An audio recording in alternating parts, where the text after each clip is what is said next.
Mari kita teruskan kajian An-Naw'ul Khamsun fi Mantuqihi wa Mafhumi. Itu ikut halaman 287. Jadi di antara aturan memahami Quran itu memahami apa yang disebut mafhum, apa yang disebut mantuk. Kira-kira kalau terjemahan Indonesia itu ada yang eksplisit, redaksi itu ada yang apa? Implisit. Kalau yang eksplisit itu mengganti kata mantuk. Memang dilafatkan seperti itu. Yang mafhum itu bisa diartikan kayak semacam apa? Kesimpulan tapi enggak mesti jadi pegangan. Makanya ini harus hati-hati kalau di bab mafhum. Misalnya gini contoh yang dipakai ulama, saya baca ya. Wal mafhum ma dalla alaihi lafdzu la fi mahallin nutqi. Yang dikatakan mafhum itu kesimpulan yang tidak didapatkan dari tag letterlek. Ya, tidak didapatkan dari tag letterlek. Misalnya begini. Ini diberi contoh misalnya innalladzina ya'kuluna amwalal yatama zulman innama ya'kuluna fi butunihim naro. Orang yang memakan hartanya anak yatim secara zalim, maka sama juga makan api neraka. Sekarang terus Anda berdalih, wong saya tidak makan, Gus mau gasap tok. Saya nyuri. Berarti kalau nyuri sepeda motornya cah yatim enggak apa-apa kan, enggak dimakan. Nah itu sarap itu. Maka cara maknanya gini, orang yang memakan harta anak yatim dalam kurung baca merusak, baca merugikan. Sehingga kata yaquluna amwalal yatama adalah ibaratun an aqallil ifsad. Makan itu kan sebanyak-banyaknya kan satu piring dua piring itu saja haram, apalagi mengambil mobilnya, mengambil tanahnya. Sehingga kata yaquluna diganti kata yufsiduna yang merusak. Jadi itu namanya mafhum. Jadi mafhum itu, nah kadang mafhum itu aulawi itu lafadz yang disebut dengan mafhumnya itu maknanya ekstrim mafhumnya. Misalnya ada ayat fala taqul lahuma uffin, maka jangan pernah berkata pada orang tua kamu hus atau uff. Kamu enggak bisa bilang gini. Yang diharamkan itu mengatakan hus. Kalau misoh kayaknya enggak gitu. Enggak bisa seperti itu. Kalau kata hus kecewa lah. Karena uffin itu dalam bahasa Arab atadajjar. Saya merasa tidak nyaman dengan orang tua itu, orang Arab bilang uffin atau us itu gitu, pokoknya tidak enak lah. Kalau itu saja enggak boleh, maka bilang kakek aneh jancuk lebih tidak boleh. Nah, kalau itu tidak boleh karena menyakitkan, ya, misalnya orang tua itu enggak boleh karena menyakitkan, membiarkan orang tua sampai utang-utang tonggo, sampai pinjem-pinjem itu juga menyakitkan. Jadi kalau menyakitkan misoh itu karena kata-kata, menyakitkan ekonomi itu secara kejiwaan. Sehingga terus ulama mengatakan semua bentuk yang menerantarkan orang tua, maka hukumnya haram. Itu semuanya mafhum, difahami dari kata fala taqul lahuma uffin. Begitu seterusnya. Dan itu oleh ulama dibabkan bab mafhum dan mantuk. Ya saya baca ya beberapa teks aslinya. Fa in kana aula yusamma fahwal khitab kadilalati fala taqul lahuma uffin ala tahrimid darbi li annahu asyaddu. Wa in kana musawiyan sumyalah nal khitab ay maknahu kadilalati alladzina yaquluna amwalal yatama zulman ala tahrimil ikhraq. Kalau haram makan anak yatim secara zalim haram, maka membakar harta anak yatim juga haram. Li annahu musawin lil akli fil itlaf. Karena sama-sama merusak. Memakan harta anak yatim yang merusak harta itu, mencuri juga sama, membakar juga sama, menggasap juga sama. Nah, pertanyaannya adalah hal dilalatu dzalika qiyasiyatun aw lafdziyatun aw majaziyatun aw haqiqiyatun. Lalu lafaz bisa dimaknani sejauh itu dilalahnya lafdziyah, apa hukmiyah, apa qiyasiyah. Misalnya gini ya, ini mungkin mudah difahami ya. Saya misalnya punya satpam atau punya pembantu atau punya candalem, kalau dalam bahasa pesantren itu 3 misalnya.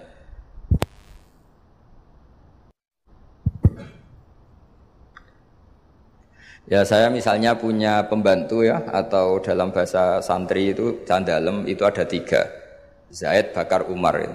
Ketika ada tamu, Pak On datang, beliau datang, saya bilang, Bakar silahkan sini. Umar itu dengar, tapi yang dipanggil tidak saya kok, yang dipanggil Bakar. Ali ya dengar, tapi katanya yang dipanggil bukan saya. Tentu saya manggil Bakar itu karena spontan saya ingatnya itu Bakar, sehingga manggil Bakar. Tapi hakikat Bakar adalah pengganti kata candalem. Sehingga kalau yang datang Umar ya saya enggak masalah, yang datang Ali ya enggak masalah. Karena butuh saya ada orang yang melayani tamu. Sehingga lafadz yang disebut pun tidak jaminan hadzal lafdzu bi'aini. Ini memang agak jelimet, tapi mau tidak mau kita harus pelajari. Sehingga dalam kitab-kitab ulumul Quran diterangkan wiridan-wiridan atau perintah yang diberikan Nabi kepada sahabat meskipun disebut namanya tetap itu untuk umum. Jadi misalnya Nabi berkata sama Mu'ad, karena kebetulan Mu'ad yang di depannya misalnya, ya Mu'ad inni uhibbuka fakul dubura kulli sholatin Allahumma inni ala zikrika wa syukrika wa husni ibadati. Kita tahu semua hadis menyebut ya Mu'ad, wahai Mu'ad. Kata Mu'ad ini mewakili semua umatnya Nabi harus terdidik kayak Mu'ad, meskipun yang disebut Nabi Mu'ad. Nah ketika kita baca wiridan itu, karena kita mengkiaskan diri sama Mu'ad, menganalogikan diri dengan Mu'ad, sama-sama santrinya Kanjeng Nabi. Atau cara berpikir, Nabi itu ingin mendidik semua umatnya. Berhubung yang di depan Mu'ad, maka Nabi menyebut Mu'ad. Tapi bukan hakikatnya itu khusus untuk Mu'ad. Itu namanya mafhum. Jadi mafhum itu satu makna yang difahami meskipun itu tidak dilafadzkan, tidak diucapkan. Ya begitu seterusnya. Ya saya teruskan supaya nanti makna Quran itu lebih itu. Ada ayat lagi, inja akum fasikum binaba'in fatabayyanu.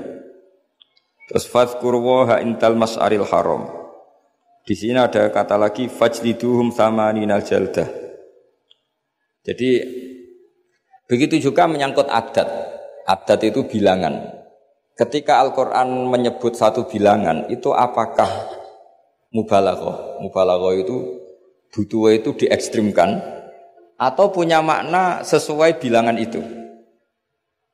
Misalnya begini, sampean kalau mangkal sama seseorang itu kalau dalam bahasa Jawa itu meskipun kamu minta maaf saya 1000 kali tidak akan saya maafkan. Ternyata orang itu dablek sekali, ya sudah nanti saya minta maaf 1001 kali. Tak susui 1. Itu kamu mangkel enggak? Mesti kamu mangkel. Karena kamu menyebut 1000 kali itu saking mangkelnya bahwa saya maafkan kamu itu mukhal. Meskipun Anda minta maaf 1000 kali. Tapi orang ini tetap dablek, ya sudah saya tambah 1001. Itu tidak bisa seperti itu karena adat bilangan disebut Quran dalam konteks balaghah itu hanya lil mubalaghah, mengekstrimkan satu kasus atau satu peristiwa. Itu di semua bahasa dunia. Kalau kamu mangkel sama istri atau mangkel sama teman atau mangkel sama tetangga, mbok rene nganti bungkuk nganti sujud misalnya, tidak akan saya maafkan. Terus kamu bilang gini, ya saya akan sowan kamu sambil melata, sambil merangkak. Itu tetap saja. Jadi ini namanya mafhum. Mafhum itu kalimat yang enggak disebut tapi maknanya pasti seperti itu. Jadi maknanya hanya gini tok. Mbok kamu minta maaf saya 1000 kali tidak akan saya maafkan. Maknanya hanya satu. Betapa bencinya orang itu pada itu aja. Maknanya betapa bencinya. Nah, di sini juga ada kalimat misalnya ada beberapa kelompok sing Allah itu ngendikan la yukallimuhumullah wala yanzuru ilaihim. Allah melihat saja enggak mau. Ngendikan saja enggak mau. Pertanyaannya adalah secara hakikat semua makhluk Allah dilihat Allah enggak? Dilihat. Tapi ada ayat wala yang dzuru ilaihi, makhluk-makhluk seperti ini tidak dilihat Allah. Nah, makna tidak dilihat adalah tidak dipedulikan. Hakikatnya Allah tetap melihat. Jadi ayat itu hanya menunjukkan betapa bencinya Allah sama kelompok itu sampai diistilahkan Allah tidak berkenan melihat. Jadi enggak usah dimafhum gini. Oh beneran Allah gak delok aku maksiat ra konangan wae yo kasus kalau seperti itu. Nah, ini memang itu balaghah. Jadi ilmu-ilmu yang harus dianalisis secara balaghah. Jadi ada kelompok-kelompok yang menjual belikan agama atau melakukan kejahatan atas nama agama, yastaruna bi ahdillahi wa aimanihim tsamanan qalila. Itu orang-orang ini akan dihukum, kata Allah hukumannya adalah la yukallimuhumullah. Allah tidak berkenan ngendikan, juga tidak berkenan melihat. Monggo Pak nak badhe wonten acara. Ini beliau mau nemuin tamu dari kedokteran. Saya teruskan ya. Jadi para audien, para hadirin yang saya hormati. Makanya kita sekarang kan punya jargon kembali Quran dan Sunnah. Tapi tetap saja aturannya memahami Quran dengan cara-cara yang dipahami para ulama dulu. Yang ulama itu punya sanad sampai sahabat, tentu sampai Rasulullah SAW. Di antara bahasa Arab itu ada mubalaghah. Mubalaghah itu mengekstrimkan satu peristiwa. Dan pilihannya kadang pakai bahasa tadi. Saya beri contoh tadi yang orang Jawa bilang, mbok kowe rene ping 1000 tetep rata sepuro. Kamu tidak bisa ngarang buku. Kalau 1000 tidak cukup, kalau 1001 pasti cukup. Memangnya ini KPU kalau 50 plus 1 terus menang, tidak bisa seperti itu. Ya maknanya hanya ma asyadda bughdahu, betapa bencinya orang itu, gitu aja. Allah tidak berkenan melihat orang yang menjual belikan agama. Wah malah penak Allah kalau enggak lihat kita enak. Tidak bisa seperti itu. Saking bencinya Allah sampai diistilahkan tidak berkenan melihat. Itu kan seperti kamu benci orang. Wah nak roh kowe mutah-mutah. Masa mutah-mutah betul kan? Saking enggak maunya melihat. Itu di bahasa Arab juga seperti itu. Ya. Sabri terus waktu lifa fil ikhtijat bihadhil mafahim ala aqwalin katsirah wal asah fil jumlah annaha kullaha hujjatun bisyurutin minha alla yakunal mazkuru kharaja lil ghalib. Kemudian mafhum itu apakah bisa jadi argumentasi hukum? Jawabannya iya. Asal lafadz yang disebut yang eksplisit tadi disebut bukan karena ghalib. Ghalib itu gampangnya ngomong lah, ghalib itu umum. Misalnya begini, saya beri contoh yang ekstrim. Jong nak ana wong melarat sini hormati. Misalnya saya seorang kiai atau seorang dosen, kalau ada tamu miskin hormati. Setelah itu ternyata tamunya orang kaya, terus pembantu saya seenaknya tidak hormati. Alasannya yang harus dihormati itu yang miskin, kalau yang kaya tidak perlu. Ini tentu pembantu yang buruk. Karena mengatakan jika yang miskin hormati itu sebenarnya maknanya itu prioritas, bukan catatan hukum. Jadi kalimat disebut itu kan kadang catatan hukum, kadang prioritas. Kalau tadi ya maknanya hanya jika orang miskin prioritaskan, bukan berarti yang kaya tidak perlu dihormati. Nah itu banyak di Quran, di hadis, lafadz yang sebetulnya disebut itu prioritas, tapi oleh orang yang enggak ahli bahasa dianggap catatan apa? Hukum. Maka itu menjadi gaduh, secara hukum menjadi gaduh. Saya beri contoh yang ada di Quran. Kalian tuh haram menikahi anak tiri itu anaknya istri, yang serumah dengan kamu. Yang serumah dengan kamu itu bukan catatan hukum. Ya jadi begini ya, misalnya saya beri porsi hukum fikih ya. Yang diharamkan dalam Islam itu kan 3. 1 karena nasab, 2 karena rodok penyusu, 3 karena musaharah. Musaharah itu besan. Kalau yang karena nasab kita tahu 7 ya, kalau dalam bahasa Arab 7, kalau dalam bahasa Jawa itu tinggal 4. Ya 7 itu apa saja coba yang hafal Quran itu hurrimat alaikum ummahatukum wa banatukum wa akhwatukum wa ammatukum wa khalatukum wa banatul akhi wa banatul ukhti. Itu kalau dalam bahasa Arab muharramatun nikah itu ada 7. Tapi orang Jawa bilang hanya 4. Sebenarnya memang 4. Karena orang Arab itu kan ngitungnya ibu, putri, saudara putri, bulik dari bapak, bulik dari ibu, keponakan dari saudara lelaki, keponakan dari saudara perempuan. Kalau orang Jawa kan ngitungnya bulik ya 1. Ya kan saudaranya bapak atau ibu kita bilang boleh. Kalau orang Arab enggak. Kalau saudaranya bapak ammah ya, saudaranya bapak itu ammah. Kalau saudaranya ibu kholah, maka dihitung 2 wa ammatukum wa kholatukum. Kalau anaknya saudara orang Jawa bilang keponakan. Kalau orang Arab dihitung wa banatul akhi wa banatul ukhti. Sehingga 4 ini di Jawa diringkas jadi berapa? 2, yaitu haram menikahi bule dan haram menikahi keponakan. Jelas ya? Kemudian yang kedua haram karena rodok. Jika kamu nyusu sama Sri misalnya, otomatis anaknya Sri saudara rodok, dan ibu yang kamu susui otomatis ibu rodok, suaminya Sri bapak rodok. Itu karena rodok. Terus ketiga karena musoharoh. Ya ini didengerin supaya jadi ahli hukum. Jadi masa Universitas Islam Indonesia tidak tahu muharramatun nikah. Kamu jangan ikut bahasa-bahasanya artis-artis gaul di Jakarta. Di Jakarta itu kalau orang sudah nikah malah namanya muhrim. Itu sebenarnya salah bahasa. Justru yang bisa dinikah itu harus ajnabiyah orang lain. Kalau mahram malah enggak boleh dinikah. Karena maknanya mahram itu orang yang haram dinikah. Jadi justru istri itu bahasa fikihnya ajnabiyah orang lain. Buktinya boleh dinikah. Kalau mahram itu orang yang haram dinikah.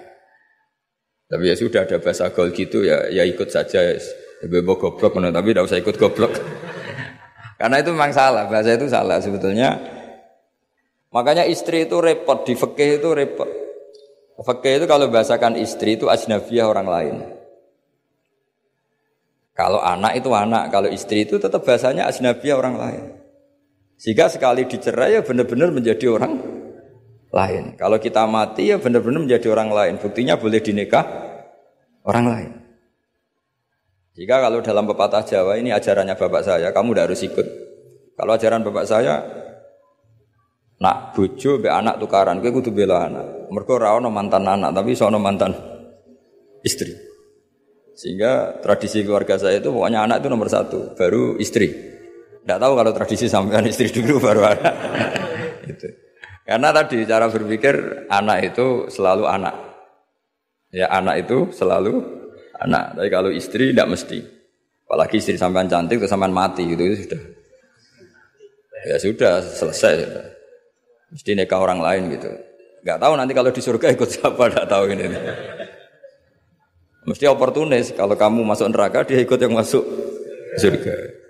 Kalau masuk surga semua ikut yang kelas lebih tinggi. Saya teruskan ya. Terus haram ketiga itu karena musoharoh. Disebut wa akhwatukum wa ummahatukum lati arda'nakum wa akhwatukum naruna. Terus wa ummahatu nisaikum apa? Wa ummahatu nisaikum. Ibu dari istri kamu. Apa kalau orang sini bilang? Mertua ya. Nah mertua dengan mantu itu hubungannya 2. Seorang lagi ya, mertua sama mantu itu hubungannya 2. Ya seorang lagi, misalnya kamu nikahi Sri, berarti ibunya Sri sebagai apa? Mertua. Itu menjadi mertua itu bimujarrodil akdi. Sekedar akad, kamu bilang qabil tu nikahaha wa taswija bil mahrin madkur, itu langsung jadi mertua. Ya langsung jadi mertua. Tapi kalau hubungan ibu dengan anak, misalnya kamu nikahi janda, punya anak cantik, sudah perawan. Terus setelah kamu nikah dengan janda ini, akad, itu belum menjadi anak tiri. Menjadi anak tiri betul itu setelah kamu hubungan suami istri dengan ibunya. Saya ulang lagi ya, jadi kalau menjadi mertua itu cukup akad. Tapi anak tiri menjadi anak tiri kamu yang haram dinikah itu nunggu hubungan suami istri sama ibunya. Sebab itu agak rumit Bang di fikih. Kenapa demikian? Karena ya memang aturannya gitu. Makanya disebut waroba ibukumul lati fi hujurikum min nisaikumul lati dakhaltum bihin fa illam takunu dakhaltum bihinna fala junaha alaikum. Jadi kalau hubungan batunya. Ya, hubungan menantu sama siapa? Mertua itu hanya dimulai akad. Jadi setelah akad sampean salaman apa ini sudah menjadi mahram dan selamanya haram dinikah karena sudah menjadi apa? Mertua kamu. Tapi kalau orang yang kamu nikah itu punya anak putri itu menjadi anak tiri yang benar-benar berstatus anak tiri setelah hubungan sama istri. Ya ini jelas ya. Makanya disebut seperti itu. Tapi di situ ada catatan waroba ibu kumulati fi hujurikum. Anak tiri yang serumah. Yaitu semua ulama ngendikan kata fi hujurikum yang serumah itu diabaikan. Jadi tidak bisa misalnya gini. Kamu nikahi Sri di Jogja, punya anak tiri di Jakarta, berarti halal karena tidak serumah. Wah itu sesat dan menyesatkan. Karena ada aturannya, fi hujurikum itu kalimat yang disebut Allah itu normatif. Normatif artinya umumnya anak tiri itu serumah, tapi bukan sebagai catatan hukum. Dan itu banyak sekali lafaz-lafaz yang disebut Allah atau disebut Rasulullah bukan sebagai catatan hukum, tapi normatif.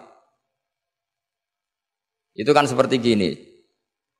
Jong, bukti kamu hormat tamu. Kalau ada tamu itu suguhi teh. Kalau ada tamu itu suguhi kopi. Itu normatif. Bukan berarti yang tidak nyuguhi kopi itu tidak menghormati tamu, tidak bisa seperti itu. Kalau tamunya darah tinggi, kan malah mati. Nah, ulama itu berkompeten, sangat kompeten sekali memahami Quran. Mana lafaz yang disebut Allah itu normatif, mana yang disebut Allah itu sebagai catatan hukum. Kalau fi hujurikum menjadi catatan hukum, maka maknanya begini. Haram menikahi anak tiri yang serumah. Waroba ibukumul lati fi hujurikum. Mafhumnya kalau tidak serumah, boleh, wayo kacau. Ibunya kamu embat, anaknya kamu embat, hanya karena beda. Itu sesat dan menyesatkan. Makanya bahaya sekali nafsirkan Quran tanpa ilmu. Sampai ada ancaman man fassarul Quran bi ra'yihi falyatabawa maq'adahu minan nar. Orang menafsirkan Quran dengan semaunya sendiri, maka sama juga pesan satu tiket di neraka. Jadi sampean sama saya itu potensi masuk neraka saya sebetulnya. Karena saya nekuni tafsir. Itu bahaya sekali. Sebab itu saya tradisikan kalau ngaji itu pakai kitab supaya sanadnya muttasil sampai Rasulullah sallallahu alaihi wasallam. Enggak boleh mengajarkan Quran terjun bebas menurut saya. Memangnya agama menurut kamu enak aja. Enggak boleh agama kok menurut saya. Agama yang menurut Allah dan Rasul. Enggak boleh menurut saya. Kalau menurut saya berarti agama macam-macam karena setiap orang menurut masing-masing. Ya, saya teruskan ya. Jadi di antara dengan tanda kutip jebakan-jebakan lafaz adalah kita tidak pernah tahu lafaz itu disebut itu karena apa. Karena mewakili kelompoknya seperti tadi. Saya punya tamu terus manggil sekenanya. Wahai Bakar sini. Kira-kira yang datang Umar tetap saya seneng enggak seneng? Butuhnya ada orang yang hormat. Yang datang Ali ya saya seneng, yang datang Zaid yang seneng, yang datang siapa saja seneng. Itu kan ibarat kamu orang kaya kemalingan, satpam yang paling kamu ingat itu misalnya Hutomo sini. Di situ banyak satpam yang namanya enggak Hutomo terus enggak ke kamu. Kira-kira kamu bilang satpam ini goblok enggak kira-kira? Dengan dalih saya ada dipanggil. Karena makna menyebut kalimat tadi sekenanya. Nyebut Hutomo itu mewakili semua security. Cuma kebetulan yang kamu ingat Hutomo. Itu memang agak jelimet ulumul Quran. Tapi masuk akal. Semuanya setelah dijelaskan masuk akal. Ketika yang datang siapa saja kamu tetap matur nuwun. Karena ada yang menolong. Nah lafaz di Quran ya seperti itu. Kadang lafaz itu pengganti sejenis. Kenapa pengganti? Misalnya yang masyhur dalam mazhab kita, Rasulullah itu mengeluarkan zakat fitrah so'an min tamrin atau so'an min akidin. Rasulullah mengeluarkan zakat fitrah dari kurma. Imam Syafi'i tidak maknani kurma, tapi dimaknani kuti ahli baladi, makanan pokok yang sesuai negara masing-masing. Jika kalau orang Jawa ya pakainya beras. Meskipun di hadis disebutkan tamar. Sama seperti Nabi ngendikan gini, tasaddaku walau bisyikki tamrotin, sedekahlah meskipun dengan separuh kurma. Kira-kira orang miskin Indonesia kamu kasih separuh kurma itu dianggap ngenyak apa enggak? Ya maksudnya separuh kurma itu kalau kita ya mungkin setengah kilo atau telur setengah kilo. Atau kata separuh secuil itu maknanya kit'ah yasiroh. Saking sedikitnya diistilahkan secuil, tapi bukan berarti cuilan. Betul. Nah kalau ingin persis hadis tadi ya satu kurma kamu cuil terus kamu kasihkan. Kira-kira dianggap ngenyak apa dianggap sedekah? Nah sama misalnya Rasulullah ngendikan, semoga Allah memberi berkah orang yang ketika 10 Muharram mengusap anak yatim. Itu yang penting ngusapnya apa sedekahnya? Terus kamu orang yatim kamu kumpulkan, kamu usap semua kepalanya. Itu kira-kira itu dianggap apa coba? Wis medhit di dalil gitu. Nak nuruti teks hadis itu ya memang ngusap kepala. Tapi semua sepakat maknane ngusap itu ibaratun anis syafaqah. Bentuk kasih sayang. Dan kasih sayang itu paling praktis ya ngasih uang atau ngasih sesuatu yang manfaat untuk anak yatim itu. Lah nak ngusap tok. Celuk waduh-waduh dibeli ana parade ngusap anak yatim. Lah itu ya termasuk di ulumul Quran diikutkan bab mafhum dan mantuk. Jadi memang susah. Jadi ahli Quran itu susah. Oh ini ya jadi menjadi ahli Quran itu harus seperti ini memang. Makanya sampai ditulis kitab setebel ini dipakai di seluruh dunia termasuk di Al-Azhar, di Palestina, di mana-mana. Ini kita ngaji baru berapa pertemuan aja sampai sudah pusing. Kalau sampai selesai malah tambah pusing. Tapi bagus, barokahnya pusing itu tidak gegabah.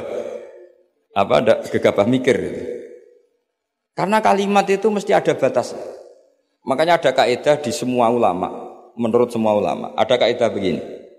Fasudur awsa'u minal kutub wal ma'ani awsa'u minal ibarat. Dada ini lebih luas ketimbang yang dicatat. Dan makna itu lebih luas ketimbang redaksi. Karena kalau dalam disiplin ilmu usul fikih itu tak beri bocorannya. Begini, kalau sampean mendefinisikan kata-kata gimana? Gak umumnya orang kampus. Kata-kata adalah apa kata-kata? Kalau dalam ilmu usul fikih begini. Kata-kata adalah pilihan untuk mengekspresikan kehendak hati. Dan karena kehendak hati itu banyak dan tidak terukur, maka kata-kata ini hanya mewakili sebagiannya. Dari awal sudah disebut mewakili sebagian. Misalnya begini, ketika Rasulullah mewajibkan zakat padi misalnya atau zakat gandum. Pikirannya Imam Syafi'i itu mewakili kata kut, yang wajib zakat itu makanan pokok. Sehingga Imam Syafi'i hanya mewajibkan yang dizakati itu hanya padi, gandum, jagung, kacang, pokoknya yang bisa jadi makanan pokok. Kira-kira Imam Syafi'i itu tidak mewajibkan zakatnya kangkung, melon, mangga gitu.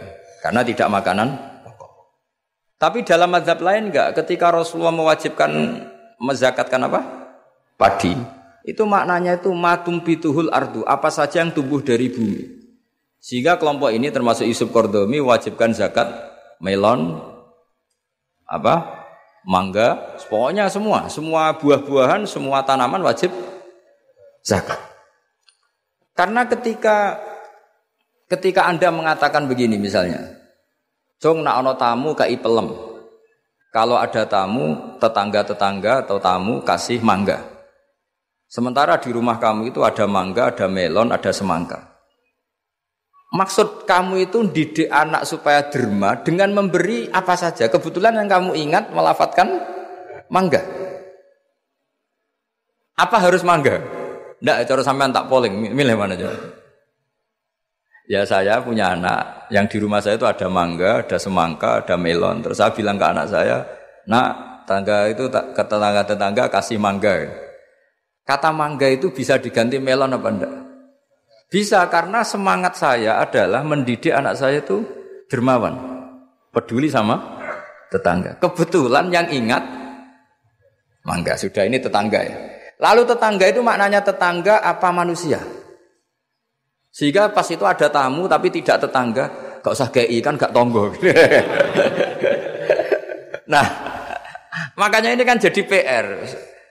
Berarti kalimat tadi, cong nak ono tonggo utawa jong kalau ada tetangga kasih mangga. Sebetulnya kalimat itu bisa diganti, jong sing penting ulomo. Kata tonggo ora penting, mangga juga gak penting. Maka yang dikatakan kata-kata lafadz adalah mawudi abi izaiha al-lafdhu. Jadi yang dikatakan lafadz adalah gelombang keinginan dari seseorang yang bergejolak di hati Kemudian diungkapkan, tentu kalimat ini tidak cukup untuk menampung sekian keinginan. Akhirnya yang dilafatkan atau yang diucapkan